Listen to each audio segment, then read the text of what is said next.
Para los que sufren en silencio, sumergidos en la oscuridad. Para aquellos que han perdido la esperanza, traigo nuevas de libertad. Para ti que dices que no puedes, que el cansancio y la fatiga te venció, traigo hilos para remendar tus redes. Ven que el viento sopla a tu favor.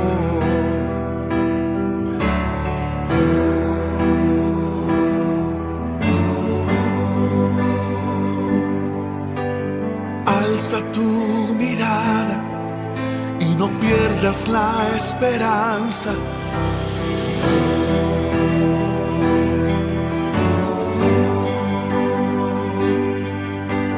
Alza tu mirada, que la vida no se acaba.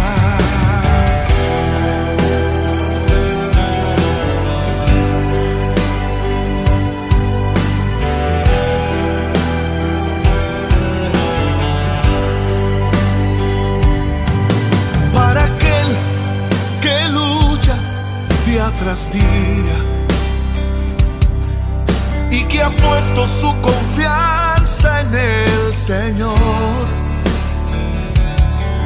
Para los que esperan, siempre hay resultados. Para los que esperan en Dios, alzarán sus alas como águila, correrán y no se cansarán. Y no importa cuánto dure su jornada, la fatiga no les vencerá.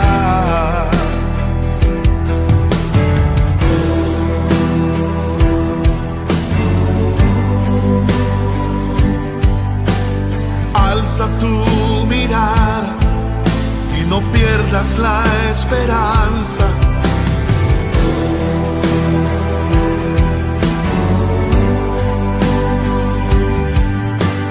Alza tu mirada, que la vida no se acaba.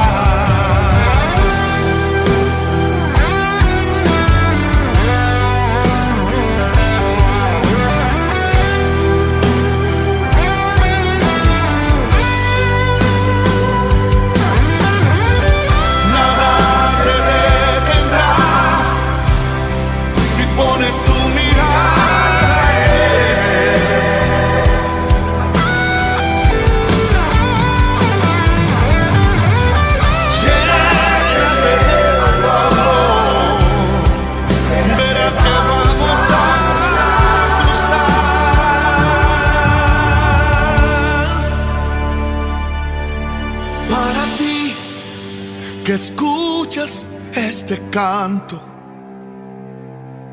y has pensado, no podré cruzar. Sin temor, extiéndeme tu mano, que juntos vamos a llegar.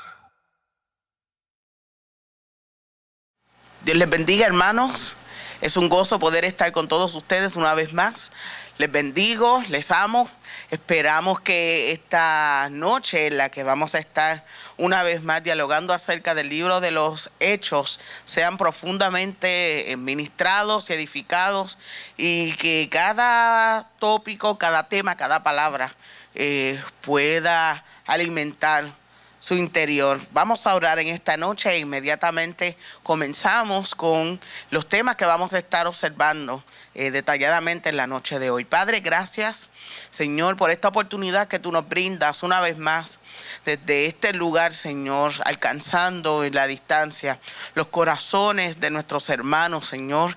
Cada persona, Señor, que se acerca a las redes para poder abrazar, Señor, tu palabra en familia, en el seno de sus hogares y aún más allá, Padre, de los que no conocemos, de aquella gente, Señor, que no tenemos conocimiento, pero que sabemos que tú, Señor, intencionalmente habrás de tocar sus corazones, habrán de recibir esta palabra, Señor, que será compartida, Padre, solamente porque tú eres grande y poderoso y estás haciendo obras maravillosas de las cuales nosotros no entendemos ni conocemos ahora, pero sabemos, conocemos, Señor.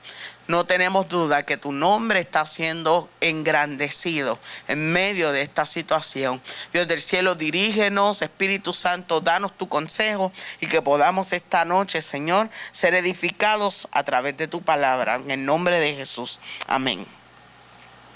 Bien, hermanos, vamos a estar observando en la noche de hoy estos 5 tópicos para ir observando cómo la iglesia primera se desarrolló y todos estos eventos que catapultaron a la iglesia de estar en un solo lugar, siendo una iglesia, un movimiento celular, a la dispersión por todas las naciones del Imperio Romano. Así que lo primero que vamos a estar observando es en detalle algunos elementos importantes del sermón de Pedro, el llamado al arrepentimiento, cómo actúa la oposición una vez los apóstoles evidencian el poder del Espíritu Santo, la respuesta a la intimidación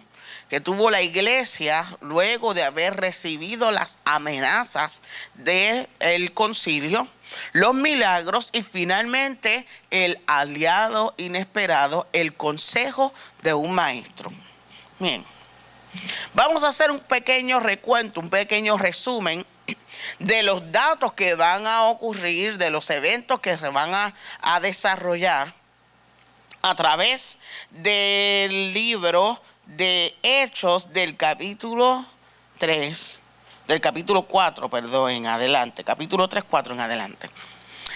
Pedro predica a la gente que viene a ver al cojo que ha sido sanado. O sea, recuerda que ya hablamos acerca de él la semana anterior, y declara que la curación de este no ha sido por su poder o el poder de Juan, sino que Dios ha dado el nombre de su Hijo Jesucristo, y mediante la fe en el nombre de Jesús ellos han podido ser testigos de este milagro. Además, les reprende por haber crucificado a Cristo de manera muy audaz, lo cual hicieron debido a su ignorancia en las Escrituras, pero les aclara que hay oportunidad de salvación si ellos creen en Jesús, que es el cumplimiento de las profecías. Les exhorta al arrepentimiento y a la fe para alcanzar ese perdón por medio del nombre de Jesucristo. Los gobernantes entonces se ofenden.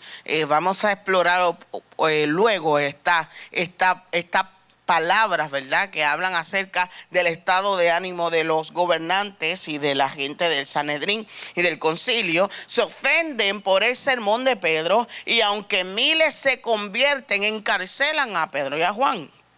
Así es que después de ser interrogados, Pedro declara valiente y audazmente que el cojo fue sanado en el nombre de Jesús, en el cual solamente hay vida eterna.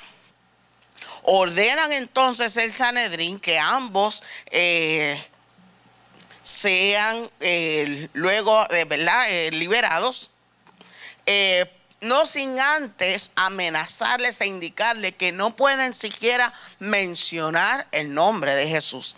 Así es que cuando ellos logran volver a reunirse con sus hermanos, les cuentan todas las cosas que han ocurrido, y ellos, en vez de recibir un espíritu de temor, en vez de sentirse acobardados, oran todos juntos, piden a Dios que les otorgue valentía para que en su nombre puedan seguir operando milagros, y nuevamente el Espíritu Santo hace temblar el lugar donde ellos se encuentran, el lugar de reunión.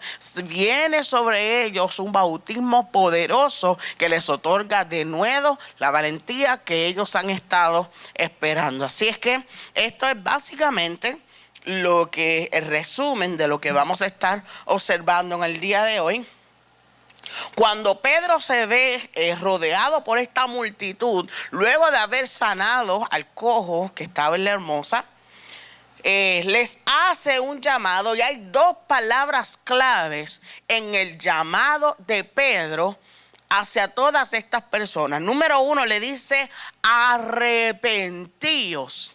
Y arrepentirse es cambio de dirección, cambia de opinión en un sentido espiritual. Arrepentirse es una exhortación para que tú cambies, transformes tu manera de ser, transformes tu manera de pensar. Por eso es cambio de dirección, cambio de opinión, tu manera de comportarte, tu manera en la que estás procesando la información. Así es que ellos se les hace ese llamado, una exhortación al arrepentimiento en la culminación lógica. Luego de haberles hablado acerca de Jesús, luego de haberles señalado el pecado, luego de haberles dicho cómo este hombre ha obtenido la sanidad y la salvación, lo que procede lógicamente, luego de haber dado este mensaje, necesitan arrepentirse. No tendría mucho sentido tal reprensión, todo lo que ellos habían dicho, si no tuvieran el propósito de producir en la gente arrepentimiento, de producir en la gente un cambio de pensamiento, de ponerlos a cavilar dentro de sí para que cada uno tenga que tomar una decisión, y esa dirección y esa decisión tendría que ver con un cambio de dirección de su vida. Esto es todo lo que debe suceder en una predicación evangélica. Se presenta los hechos, se presenta a Jesucristo, se señala cuáles son aquellas áreas en las que el ser humano debe trabajar, aquellas áreas en las que el ser humano debe mejorar, aquellas áreas en las que el ser humano ha estado fallando delante de Dios, e inmediatamente se le presenta la oportunidad de salvación mediante el arrepentimiento. Así es que los mensajes y sermones de Pedro tienen esta estructura muy bien identificada, fácilmente identificada, muy detallada acerca de cómo debe ser un mensaje evangelístico. La segunda palabra que él le dice es convertíos, y convertirse en el griego es date la vuelta, vuelve sobre tus pasos. Así es que es cambia de dirección, cambia de opinión, date la vuelta y vuelve sobre tus pasos. Este término muchas veces utilizado en un sentido espiritual, no literalmente, cuando se les estaba hablando a las multitudes, describe apropiadamente el cambio que debe ocurrir en una persona cuando acepta a Jesucristo como Salvador y Rey. Lucas lo emplea frecuentemente en este sentido, y cuando lo vemos en esta conversación, sabemos que la conversión es la base de la experiencia del ser humano, de la experiencia cristiana genuina, que tendría que darse una vez la persona ha aceptado que ha pecado, se arrepiente y ocurre un cambio de dirección, una transformación en su manera de conducirse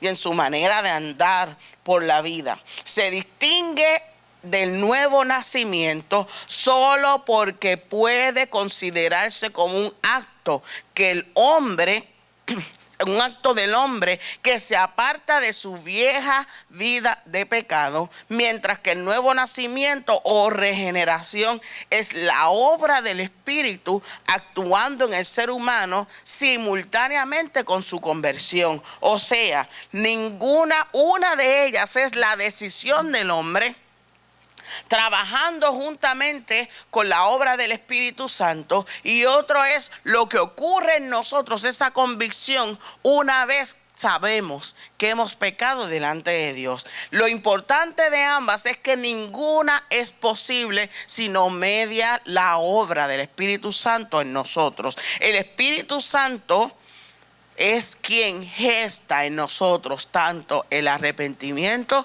como la conversión, tanto el convencernos a nosotros de pecado como la transformación que vendrá después. Así es que la invitación de Pedro para todas estas personas es: arrepentíos y convertíos. ¿Qué elementos tenía el mensaje de Pedro que lo hace un modelo maravilloso de lo que debe ser un sermón evangelístico? El sermón de Pedro es un eco de la enseñanza y de la forma de hablar del maestro.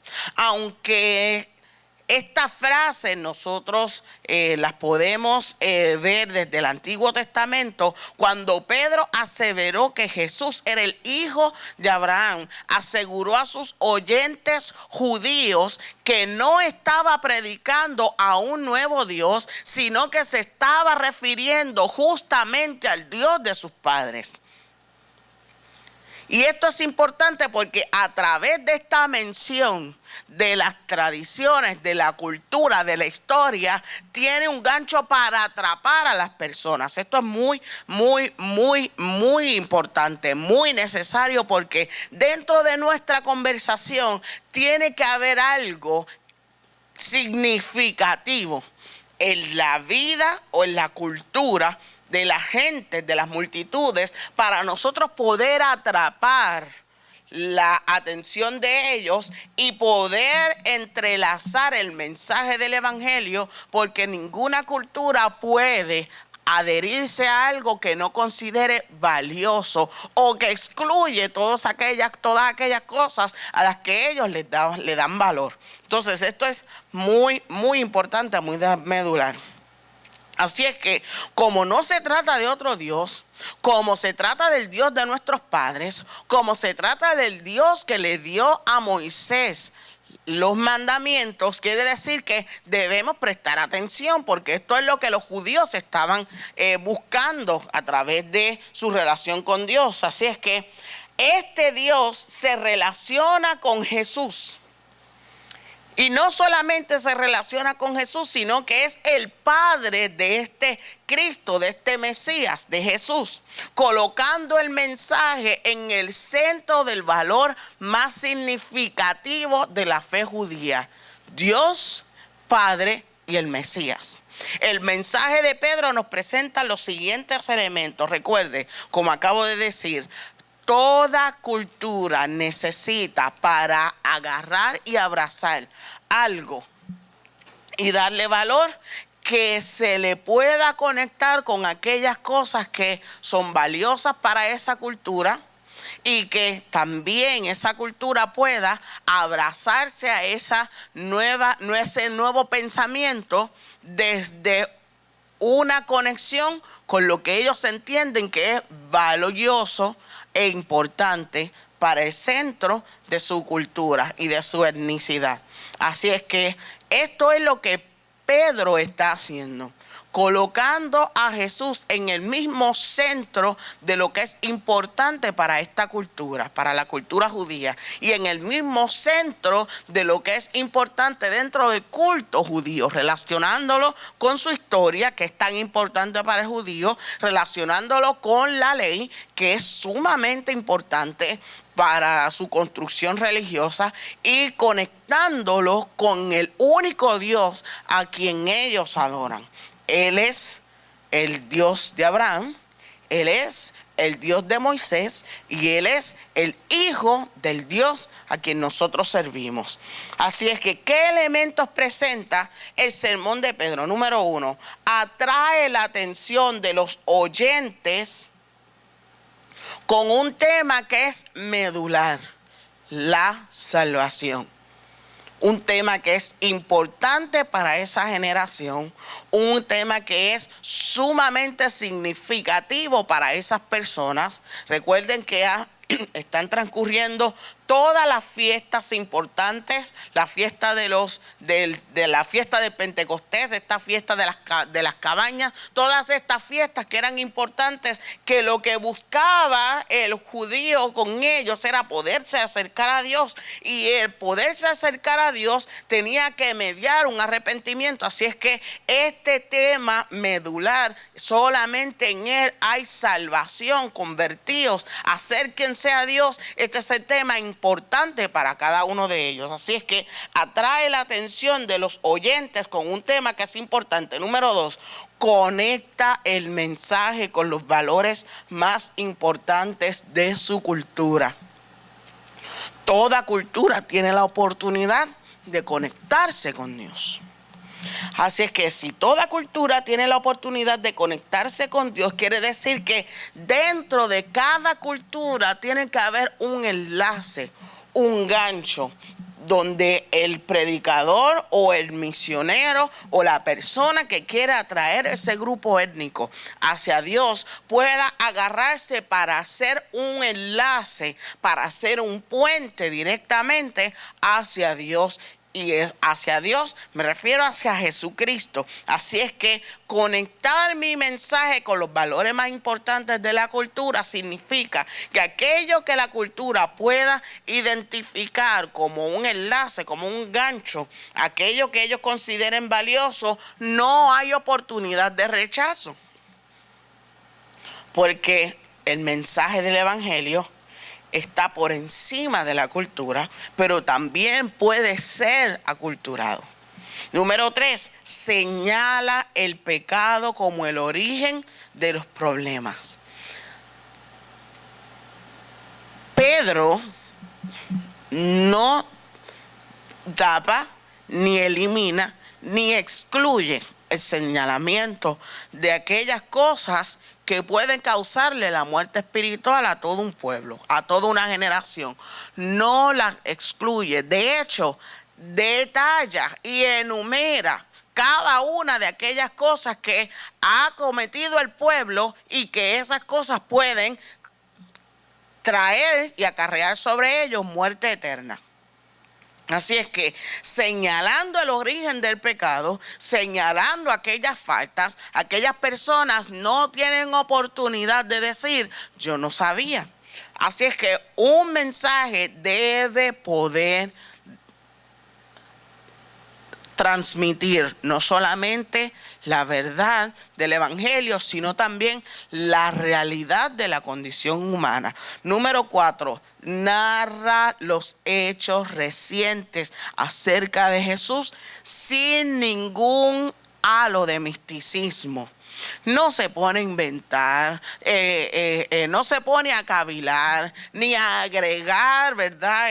Información o imágenes que se salgan de las proporciones de lo que es la verdad de los hechos que han ocurrido. Así es que cada uno de ellos está escuchando de Pedro exactamente lo que ocurrió y exactamente el relato como se sucedieron los eventos. Así es que ninguno de ellos está escuchando un mensaje sobrearmado, un mensaje sobreactuado, un mensaje con información adicional. No hay todos estos rudimentos ni utiliza imágenes que añadidas. Él está narrando los hechos tal y como ocurrieron. Y esto es muy importante, sin necesidad de estar añadiendo ni pensamientos, ni yo creo que esto pudo haber sido así, no. Simplemente lo que ocurrió en el caso de nosotros a la luz de la palabra, tal y como sucedieron las cosas. Número 5, presenta la oportunidad de perdón y de salvación. Presenta la oportunidad luego de hablar, de conectarlos con su historia, luego de conectarlos con el mensaje de los eventos que ocurrieron, luego de señalarles el pecado. Ahora presenta la oportunidad de salvación y de perdón. Y aquí en el centro entonces está Cristo. Su mensaje se basa en Cristo. Los apóstoles se salen de la escena. Esto no es en nuestro nombre. Esto no es por nuestra potestad. Nosotros no poseemos los méritos para poder realizar este milagro. No tenemos el poder para poder realizar este milagro. Es en el nombre de Jesucristo. Ellos se salen de la escena glorificando a Jesús y dejando a Cristo en el centro de todo lo que está ocurriendo. No crean que esto es por parte de nosotros. No crean que esto lo hemos provocado nosotros.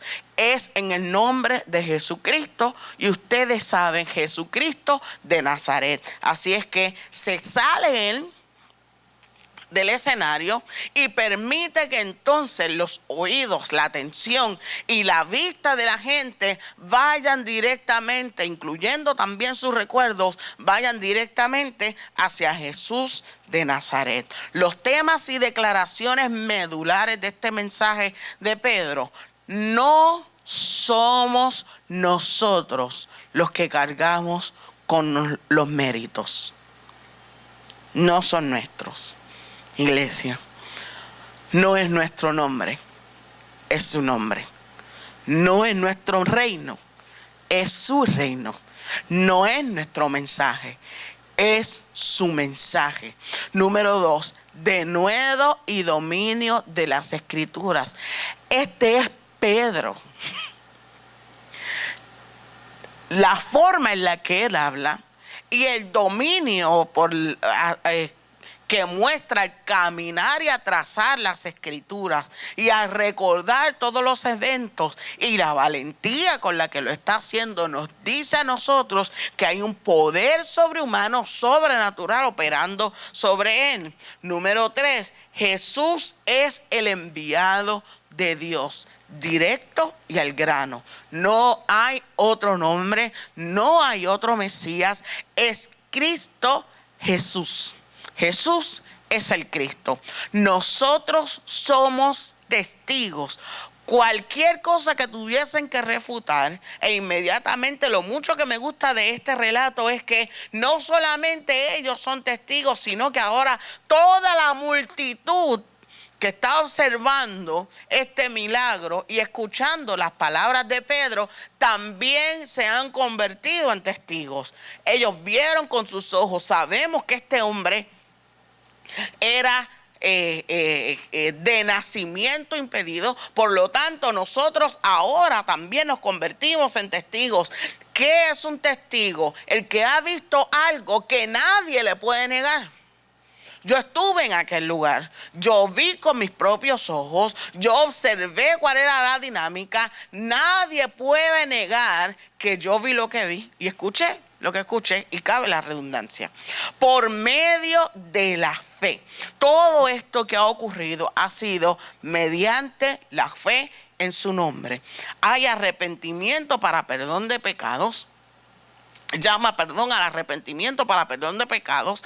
Hace declaraciones proféticas que tienen que ver con Jesús y que tienen que ver con los antiguos profetas. Dice que Jesús es el autor de la vida. Dice que Dios le ha resucitado. Dice que Él es el santo y el justo. Y dice que todo esto que ha ocurrido ha operado en su nombre. Cada uno de estos elementos, estos temas y estas declaraciones hacen del sermón de Pedro un mensaje fuerte y cristocéntrico. Inmediatamente esto ocurre, obviamente conocemos nosotros que Jesús ha sido seguido de cerca por la gente del templo, y que finalmente ellos fueron los que insisten que Jesús fuese a la cruz. Así es que, creyendo ellos que ya habían terminado con ese asunto, se levantan tan solo unas cuantas semanas después. Todo este revuelo, y cuando escuchan qué es lo que está ocurriendo, constantemente viene a sus oídos el nombre de Jesús. No solamente eso, sino que poco a poco se van dando cuenta cómo el sistema religioso localizado en el templo pierde adeptos, pierde fuerza y pierde el poder que tiene sobre la gente. Así que esta pérdida de adeptos, de la gente que acudía al templo, y el incremento de los seguidores de los apóstoles y de los seguidores de los discípulos de Jesús, han levantado una genuina preocupación en el sistema religioso del templo. ¿Por qué? Recuerde que hay toda una construcción económica de la cual ellos dependen, y a su vez que está enlazada con toda la actividad dentro del templo. Hay también un elemento de control y de poder que se desprende también de sus posiciones que están relacionadas al templo. Así es que no solamente ellos pierden gente, no solamente pierden adeptos, sino que también se desestabiliza su posición y andamiaje económico. También se desestabiliza su control y poder sobre la gente de no solamente de Israel, sino también sobre todos aquellos judíos prosélitos. Más allá de eso, quedan ellos como pasan a segundo plano, porque si ahora podemos adorar a Dios y podemos conectarnos con Él en cualquier lugar, desde las casas, pues no necesitamos el templo. Si ya Él murió, pues no necesitamos sacrificios. Si ya Él perdonó nuestros pecados, no necesitamos al sacerdote. Si ya Él puede sanarnos a nosotros, no necesitamos presentarnos delante de Él. Así es que es toda una cadena de eventos que preocupan sinceramente al Sanedrín y al concilio. En este tiempo y constantemente las actividades de los apóstoles preocupan profunda y desagradablemente a las autoridades judías, porque es evidente que la noticia de la curación del cojo es como una explosión, se difundió rápidamente por toda la ciudad. Por primera vez después de la crucifixión, los dirigentes del Sanedrín que habían condenado a Jesús se preocupan realmente, porque los cristianos ahora no es solamente uno, pasaron de ser uno a ser 12, a ser 120, a ser 500, a ser miles. Entonces esto es de profunda preocupación. ¿Cuál es el problema con ellos? Bueno, para ellos los discípulos no tienen ni la autoridad, ni la potestad, ni la preparación. Así que ellos no tienen las facultades. Nada ni nadie los ha facultado, según ellos, para que ellos puedan hablar, para que puedan predicar, para que puedan hacer sanidades. El problema es que ellos no pueden negar las cosas que están ocurriendo. Así es que, ¿cuál sería entonces la situación? Nosotros podemos ver cómo a través del tiempo la gente que no posee, según el hombre, las características ni la autoridad para predicar, han sido tomados a menos. Y ha sucedido también a menudo que quienes tienen autoridad eclesiástica, pero no espiritual, se han opuesto al ministerio de aquellos que no han sido comisionados por ellos mismos. Y esto era lo que estaba pasando.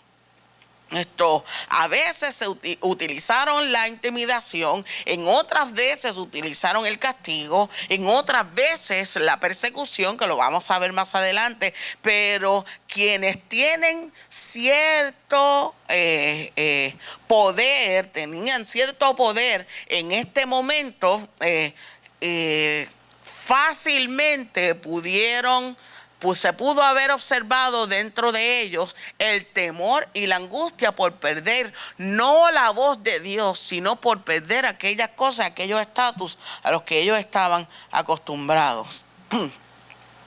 Los dirigentes de los judíos estaban disgustados, la palabra que utiliza la Biblia es resentidos, porque los discípulos enseñaban la doctrina de la resurrección, una doctrina completamente opuesta a lo que creían los fariseos, tan opuesta a los principales saduceos, y los sacerdotes, y también predicaban sin su autorización para hacerlo. Ellos no eran facultados ni por el Sanedrín, ni por los sacerdotes, ni por los saduceos. Nadie les había dado autorización a ellos, y mucho menos para predicar algo que los principales sacerdotes no creían ni entendían. Número 2, una de las objeciones, sin duda, que presentaban las autoridades en contra de los apóstoles era que ellos eran hombres sin letra, eran hombres del vulgo, lo dice en el verso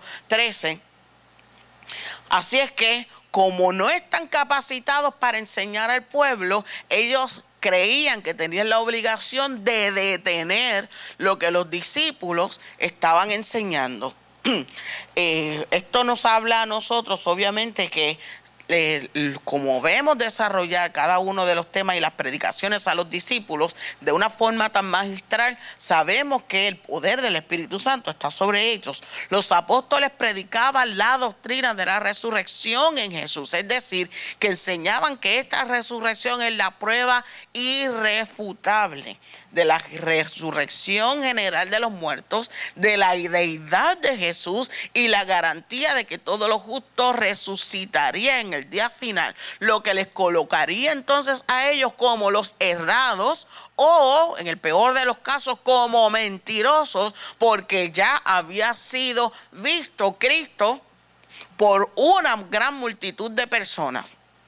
Y número 4, les llevaron a la cárcel puestos bajo guarda. O sea, estaban observando porque tenían temor de lo que ellos podían realizar. Y con este episodio obviamente comienza y se agudiza la persecución. Vamos a ver lo que dice desde el capítulo 4.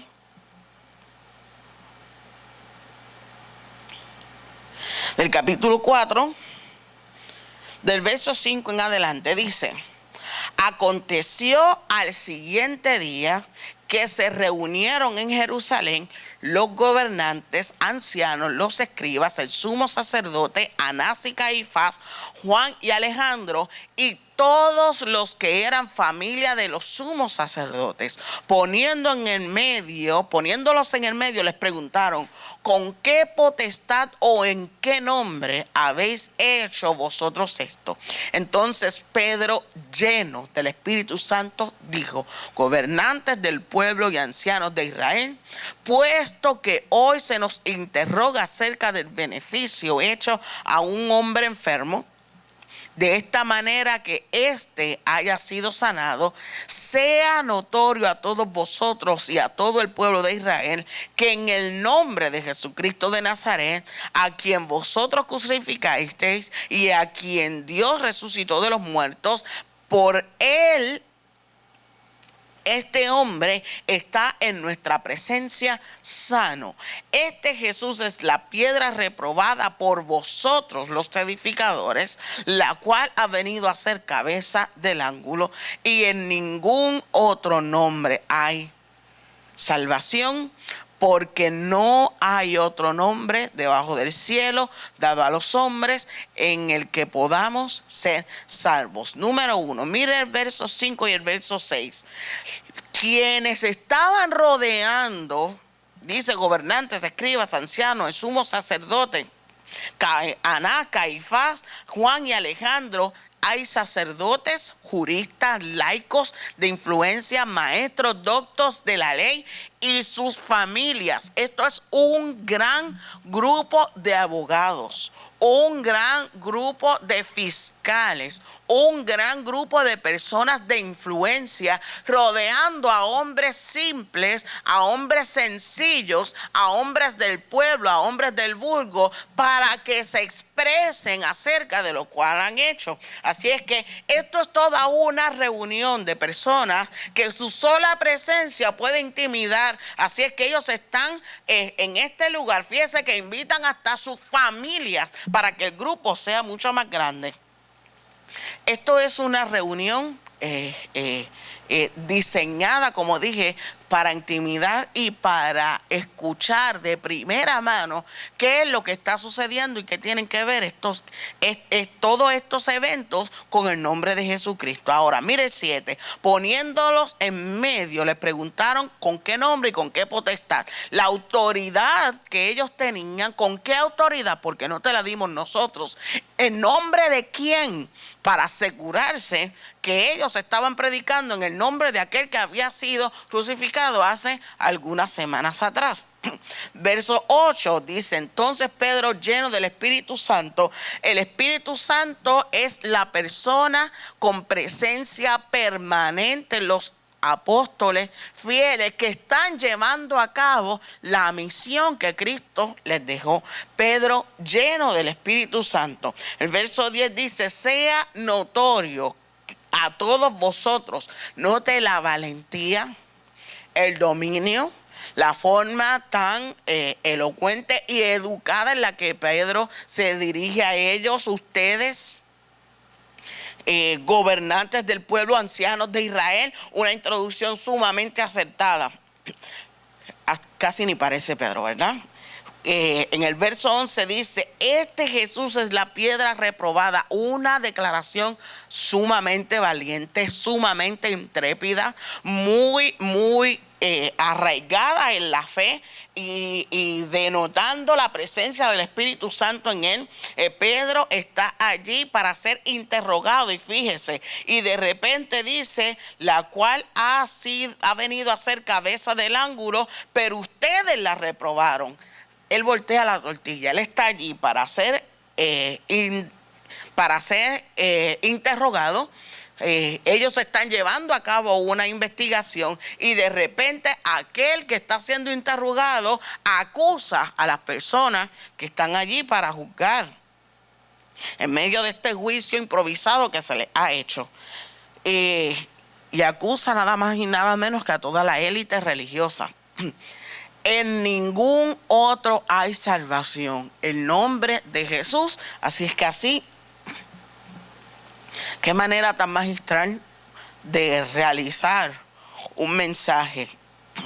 Es importante que nosotros entendamos que, como dicen ellos más adelante, no podemos negar lo que ha sucedido.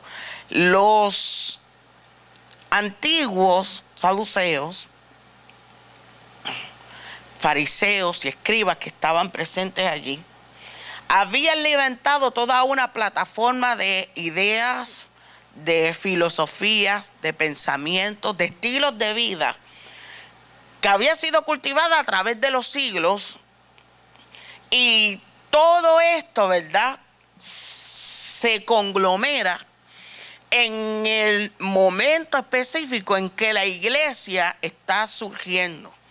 No es para nosotros una sorpresa que una vieja treta de Satanás es establecer filosofías, argumentos y estilos de vida, incluso hasta creencias que van en contra de la verdad de Dios para desafiar y poner en duda y muchas veces hasta amedrentar a los justos. En ese tiempo era negando la veracidad de la resurrección. Hoy nosotros tenemos todo este pensamiento posmoderno, todos estos estilos de vida, toda esta propaganda que nos hace a nosotros cada vez pensar: Dios mío, estamos viviendo los últimos tiempos, ciertamente. Lo importante de todo esto es que ante cada una de estas filosofías, en este caso, si ellos negaban la resurrección, es un pensamiento que atentaba directamente con lo que Cristo haría luego de 3 días de haber sido resucitado. Pero este pensamiento no comenzó en el siglo I, ya llevaba siglos. Igual que este pensamiento posmoderno lleva gestándose ya décadas, siglos, hasta el punto en el que nosotros estamos viviendo hoy.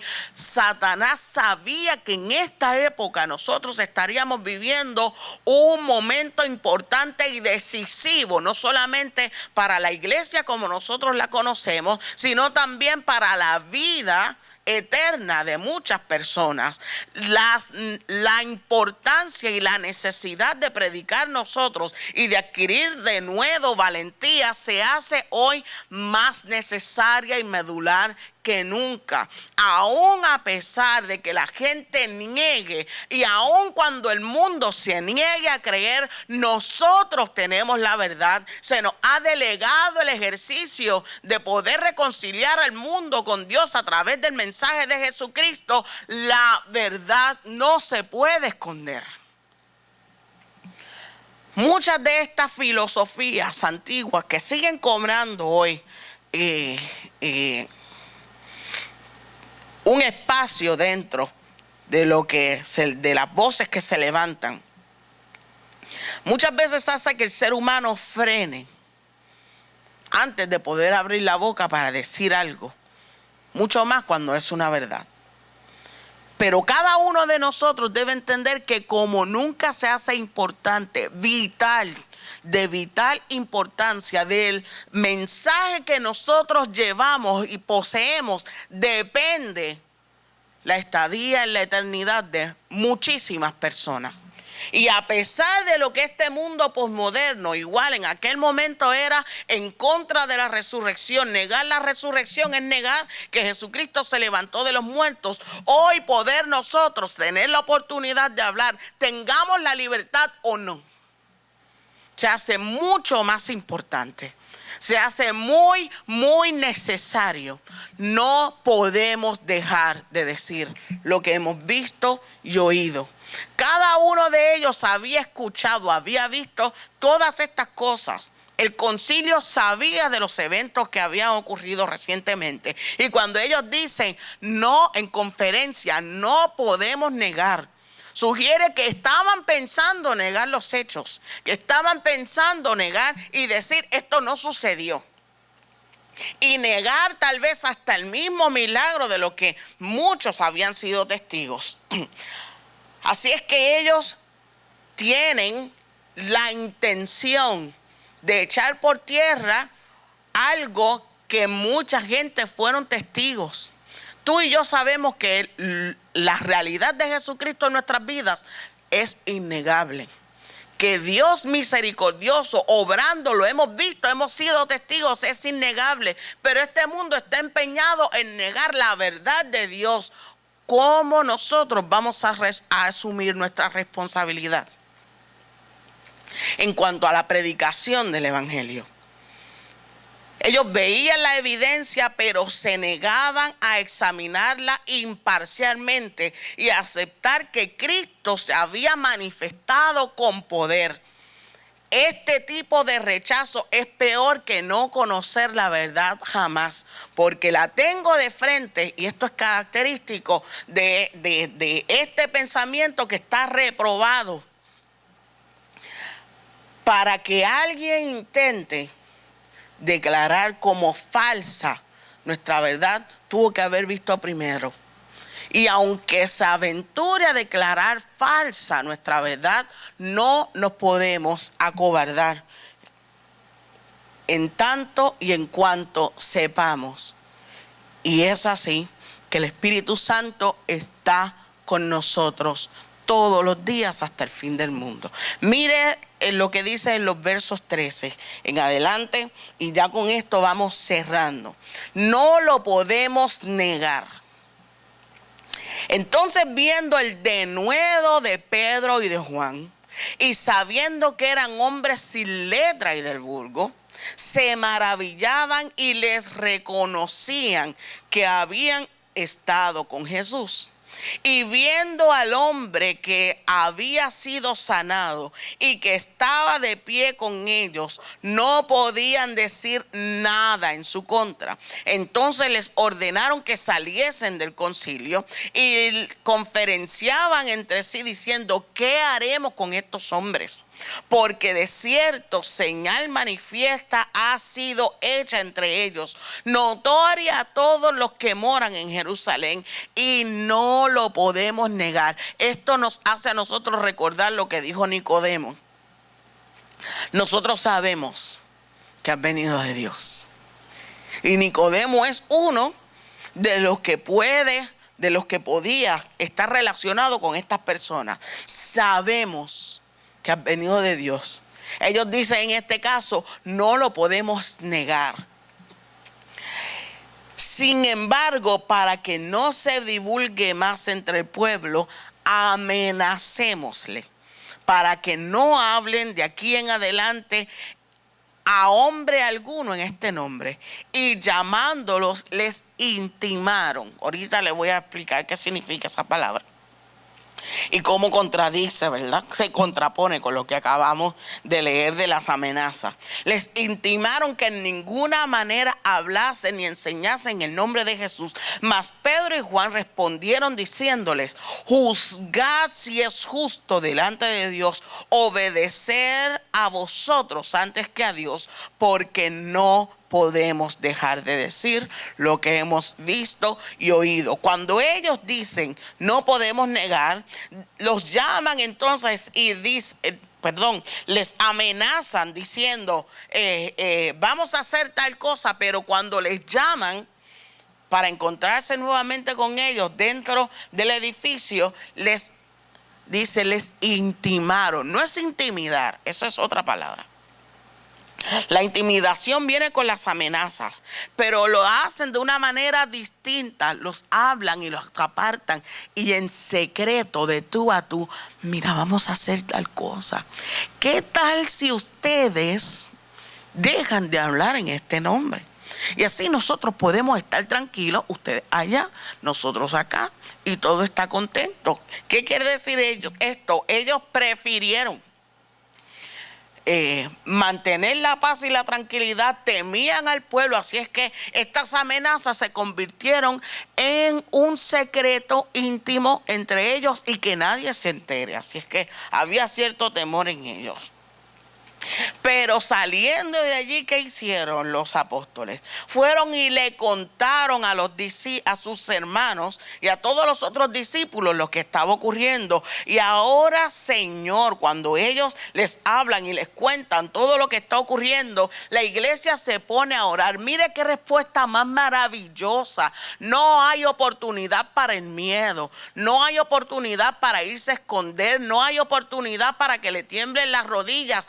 Cada uno de ellos en ese momento, luego de haber escuchado lo que Pedro y Juan tenían que decir, todos juntos se ponen a orar y dicen: Señor, mira lo que nos está pasando. Se amotinan la gente, los pueblos piensan cosas vanas. Cada uno de nosotros vimos lo que ellos hicieron contigo y ahora nos están intimidando. Señor, mira sus amenazas. Te pedimos. Ellos no están pidiendo que los saque de ese momento difícil. No está pidiendo que evite ese momento difícil. No le están pidiendo al Señor que los arranque de ese lugar. Señor, ven ya. Cada uno de ellos sintiendo y pensando una misma cosa: concédenos valentía y denuedo. Este es el momento que necesitamos aprovechar. Este es el momento para el cual hemos estado orando y esperando. Concédenos denuedo. Concédenos valentía. ¿Para qué? Para continuar hablando tu nombre, para que continúen habiendo milagros, para continuar operando sanidades, para continuar, Dios del cielo, viendo prodigios en medio del pueblo. Concédenos valentía y denuedo. Tan pronto ellos llegan a los suyos y esto ocurre, dice que tembló aquel lugar. Y todos ellos fueron llenos del Espíritu Santo e inmediatamente comienzan a hacer justamente aquello que el Sanedrín les pidió que no hiciesen. Dejen de hablar en su nombre. Y ya Pedro, le había dado la respuesta. No podemos dejar de decir lo que hemos visto y oído. Tan pronto ellos salen, la respuesta del cielo son los milagros. La oración de estas personas de no enfocarse en su propia necesidad. Y esto es algo que la iglesia del siglo XXI debe aprender y debe aprenderlo bien. Por encima de nuestro bienestar, por encima de nuestra estabilidad, por encima de todo aquello que nosotros podamos estimar como valioso y bueno, está el reino de Dios. Así es que no podemos estimarnos nosotros como importantes y colocarnos en el primer lugar e intentar sacarnos de la ecuación que puede acarrear tal vez peligro. No, Señor, no me saques de aquí, yo tengo una misión que cumplir. Como no piden ser librados, sino que piden valentía y denuedo para continuar hablando en el nombre del Señor, Dios les coloca en aquel lugar donde hay oportunidades. La iglesia no abandona los lugares donde podían ser más efectivos. Al otro día estaban Pedro y Juan en el pórtico de Salomón, donde estaban los enfermos, donde estaban los que tenían interrogantes acerca de la fe, donde iban los gentiles, donde estaban aquellas personas que no podían pasar al otro lado, ni siquiera ningún otro de los atrios. Allí mismo donde había la necesidad estaban cada uno de ellos. ¿Cuál es el resultado? La divulgación de la buena noticia como una onda expansiva que explotó. Y dice que de otras ciudades les traían a Jerusalén a los apóstoles y Pedro sanaba incluso con su sombra. Esto es avivamiento, es resultados. Las sanidades son el cumplimiento de la promesa de Jesús y la evidencia que el Espíritu Santo les confirmaba y les acompañaba. Con frecuencia nosotros escuchamos a mucha gente decir, ya no vemos milagros como antes, ya no vemos cómo el Señor sana, el Espíritu Santo moviéndose, ya no tenemos la oportunidad de ver tal cosa. Pero es que ciertamente en muchas ocasiones nosotros hemos abandonado el lugar donde tenemos la oportunidad, donde habría mayor oportunidad que el Espíritu Santo obrase milagros, obrase prodigios, obrase sanidades. Hemos abandonado esos lugares donde hay mayor necesidad. Si no estamos donde es posible que ocurran los milagros, no vamos a ser capaces de observar milagros ocurrir. Y podernos colocar de manera intencional en aquellos lugares donde es necesaria la palabra de Dios, donde se hace necesario un milagro, donde es necesaria que la gente pueda observar una manifestación gloriosa del Espíritu Santo para que puedan creer. No tendremos la oportunidad. Si no vamos donde los enfermos, nadie va a poder ser sano. Si no vamos donde la gente que necesita un milagro, no seremos vehículos, conductores de esa maravillosa gracia de Dios. Así es que para poder obtener resultados, para poder ver milagros, para poder ser testigos de estas grandes cosas, tenemos que colocarnos juntamente en el lugar de manera intencional. Muchas veces el Espíritu Santo nos va a enviar, claro que sí, porque el Espíritu Santo habla, comisiona, envía, sí. Pero en muchas ocasiones nosotros sabemos dónde es que tenemos que ir. Los discípulos sabían al próximo día en el pórtico de Salomón, próximo día en el templo, próximo día por las casas. Colocarme justamente donde yo sé que Dios puede operar milagros. Así es que cada uno de estos elementos se hace importante para la iglesia del siglo XXI. Nosotros estamos viviendo, sí, otra época, sí, otro momento, sí, pero el Espíritu Santo es el mismo, Dios, por los siglos de los siglos, como dice Moisés. Finalmente, dentro de este grupo de personas se levanta alguien importante. Luego de haber escuchado todo lo que está ocurriendo en la ciudad, luego de haber escuchado todo lo que se está sucediendo alrededor de ellos, se reúne nuevamente el concilio y dice, ¿qué vamos a hacer con esta gente? Y un hombre importante, Gamaliel, se acerca y levanta su voz. ¿Por qué él es importante? Los escritos y las tradiciones judías dicen que este hombre es el príncipe, el maestro de los maestros, y se le llamaba nuestro maestro. Así es que lo que tiene que decir él es de suma importancia. Este Gamaliel, que tiene una historia familiar impresionante, está entre el deber y la visión. ¿Cuál es su deber como maestro de la ley, como jurista de la ley? Deshacerse de los apóstoles, evitar la contaminación de esta nueva creencia con las creencias judías y con toda la tradición, o, como dice el consejo de Gamaliel, tengan cuidado y proyectándose hacia el futuro, ¿qué tal si esto proviene de Dios? Gamaliel tiene la oportunidad de, con su consejo, evitar la muerte de los apóstoles. Gamaliel tiene con su consejo la oportunidad de afirmar este movimiento nuevo que va a conectar el Israel de antes con el Israel de la gracia. Gamaliel tiene la oportunidad de alguna manera, con su defensa, provocar dentro de su alumno y de su discípulo, que es Saulo, algo que va a ser importantísimo para lo que Dios y el Espíritu Santo de Dios van a hacer con él después. Ya sea que Saulo esté viendo a su maestro colocarse del lado equivocado y haya provocado en él cierta ira, cierto rencor, no sabemos, estamos, ¿verdad?, cavilando, pero ciertamente este hombre ha realizado una de las expresiones más importantes para la iglesia del siglo I, porque sobre su consejo descansaba la oportunidad de que los discípulos continuaran hablando, trayendo sobre el Sanedrín un elemento importante: cuidado si ustedes están luchando en contra de Dios. 3 pensamientos de razonamiento de Gamaliel y cerramos.